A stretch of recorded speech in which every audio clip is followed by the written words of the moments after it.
አብርሃም ሊንከን ምን አለ መሰለህ? እሺ if I got 6 hours to chop down a tree, I will spend the first 4 hours to sharpen the axe. 6 ሰዓት የሚኖረኝ ዛፎችን የሆነ ዛፍ ለመቁረጥ ማለት ነው። 4 ሰዓቱን በማሾል ጊዜውን አጠፋዋለሁ ይላል። የመጀመሪያዎቹ 4 ሰዓቶች በመወረድ ማለት ነው። ለምንድን ነው እንደዚህ ያለው? ይህን ነገር ስለ መማር እንዴት ጠቃሚ እንደሆነ ልገራችሁ። አሁን ለምሳሌ እናንተ ዩኒቨርሲቲ ተማሪ ልትሆኑ ትችላላችሁ፣ የ12ኛ ክፍል ተማሪ ልትሆኑ ትችላላችሁ፣ ዋሬቨር ያዝማት። ነገር ግን ስለ መማር ተምረን እናውቃለን? እስኪ ታስታውሳላችሁ? ስለ መማር ተምረህ ታውቃለህ? አላውቅም።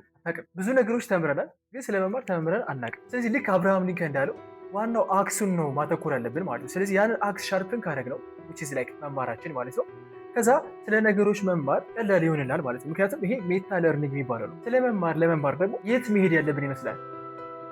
መማር ዘንድ ቲክቶክ ላይ ማለት ነው የሆነች ቀይ መስቀል አለች፣ እሷን ማለት ነው ከኔ አጠገብ ያለችው እዚህ ጋር ያለችው ማለት እሷን ከነካችሁት ስለመማር በጣም ቀላል ይሆንላችኋል። ትረስት ሚ ጋይስ እባክሽ ኮፒ ሊንክ ደግሞ ብታደርጉልኝ በጣም ደስ ይለኛል ማለት ኮፒ ሊንክ ማድረግ ብዙም ጊዜ ይመስለኝ ገብቻለሁ ማለት እና ኮፒ ሊንክ ብታደርጉልኝ ፒስ ነው።